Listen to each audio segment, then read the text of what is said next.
Hello viewer, আসসালামু আলাইকুম। আমরা সবাই মহান আল্লাহ তাআলার নৈকট্য অর্জন করতে চাই, কিন্তু অনেকের একটি ভাবনা, অনেকের একটি চিন্তা যে আমাদের তো সংসার আছে, আমাদের স্ত্রী আছে, ছেলে মেয়ে আছে, আমাদের অনেক দায়িত্ব আছে। তো আমরা কিভাবে এই সংসারের মধ্য থেকে আমরা মহান আল্লাহ তাআলার নৈকট্য অর্জন করতে পারি? আসলে মহান আল্লাহ তাআলা মানুষকে সৃষ্টি করেছেন মূলত তার নৈকট্য অর্জন করার জন্য। আর তার নৈকট্য অর্জন করা প্রতিটি মানুষের একটি অনিবার্য দায়িত্ব।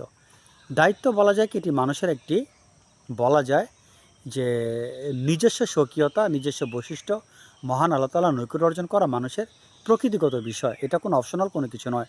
যাই হোক, এখন প্রশ্ন হচ্ছে আমরা কীভাবে এই সংসারের মধ্য থেকে মহান আল্লাহ তাআলার নৈকট্য অর্জন করতে পারি। তো একজন ব্যক্তি একজন সাধুর কাছে গেলেন, তাকে বললেন যে, হুজুর, আমি মহান আল্লাহ তাআলার নৈকট্য অর্জন করতে চাই, কিন্তু আমার তো স্ত্রী আছে, আমার ছেলে মেয়ে আছে, আমার অনেক কাজকামও আছে, আমাকে ব্যবসা করতে হয়। আমি কিভাবে এর মধ্য দিয়ে মহান আল্লাহ তাআলার নৈকট্য অর্জন করতে পারি? তো পীর সাহেব বুঝতে পারলেন যে আসলে সে মহান আল্লাহ তাআলার নৈকট্য অর্জন করতে চায়। তো পীর সাহেব তাকে বোঝানোর জন্য একটি উদাহরণ টানলেন।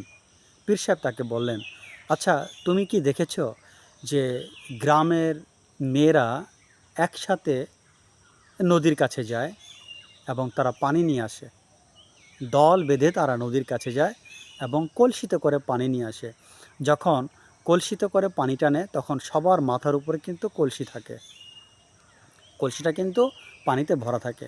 তারা সবাই দল বেঁধে কিন্তু আবার তারা তাদের বাড়িতে চলে আসে। এই পথিমধ্যে, অর্থাৎ নদী থেকে বাসায় আসার আগ পর্যন্ত তাদের মাথার উপরে থাকে কলস, এবং তারা কিন্তু সবসময় গল্প করতে করতে নানান বিষয়ে তারা গল্প করে। সমাজ নিয়ে গল্প করে, পরিবার নিয়ে গল্প করে, স্বামী নিয়ে গল্প করে, সন্তান নিয়ে গল্প করে। এইভাবে তারা গল্প করতে করতে কিন্তু তারা বাড়ির দিকে চলে আসে, দল বেঁধে তারা বাড়ির দিকে চলে আসে।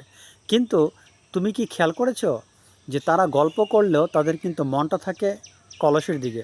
কেননা কলস যদি পড়ে যায় তাহলে মহা সর্বনাশ। তারা কিন্তু কলসটাকে মাথায় রেখে তারা কিন্তু ঠিকই সব কিছু করছে।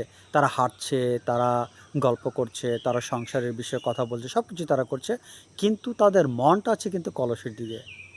পীর সাহেব মূলত এটাই বোঝাতে চেয়েছেন, তার ভক্তকে এটাই বোঝাতে শিক্ষা দিতে চাচ্ছেন যে সংসার আমাদের আছে, সংসার থেকে পালিয়ে যাওয়ার কোনো সুযোগ আমাদের নেই। স্ত্রী, সন্তান, সন্তানী সবই আছে, কিন্তু এই সংসারের মধ্য দিয়ে কাজ করতে হবে, কিন্তু মন থাকতে হবে ঈশ্বরের দিকে, মন থাকতে হবে আল্লাহর দিকে।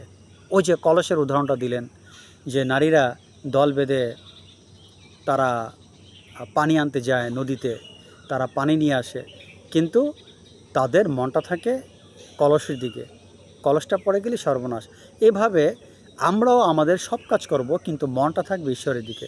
একজন বিখ্যাত সন্ন্যাসী উনি একটা কথা বলেছিলেন, যখন তুমি তোমার সাংসারিক কাজ থেকে মুক্ত থাকবে, তখন তুমি 2 হাত দিয়ে ঈশ্বরকে ধরবে। তার মানে পূর্ণ মনোযোগ দিয়ে তুমি ঈশ্বরকে স্মরণ করবে। যখন তুমি সংসারের কাজে আবার লিপ্ত হবে, তখন 1 হাত দিয়ে ঈশ্বরকে ধরবে, আরেক হাত দিয়ে সংসারের কাজ করবে। এভাবে যদি আমরা মহান আল্লাহ তাআলার স্মরণ করতে পারি, সংসারের মধ্য দিয়ে কিন্তু আমরা মহান আল্লাহ তাআলার নৈকট্য অর্জন করতে পারবো। সংসারের কাজ শেষ হয়ে যাওয়ার পরে আমরা কিন্তু একটু নিরিবিলিভাবে মহান আল্লাহ তাআলার ধ্যান করতে পারি। মসজিদের এক কোণায় বসে একটু ধ্যান করতে পারি, আমরা একটু বেশি করে ইবাদত বন্দেগী করতে পারি। তাতে হবে কি, এই প্রক্রিয়ার মাধ্যমে কিন্তু আমরা সংসার থেকে মহান আল্লাহ তাআলার নৈকট্য অর্জন করতে পারি। ছোট পরিসরে আজকের ভিডিওটি এখানে শেষ করতে চাচ্ছি। সবাই ভালো থাকেন। আল্লাহ হাফেজ।